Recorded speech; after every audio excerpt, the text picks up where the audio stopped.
فستذكرون ما أقول لكم وأفوض أمري إلى الله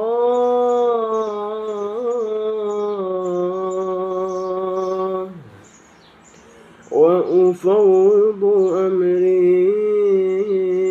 إلى الله وأفوض أمري إلى الله إن الله بصير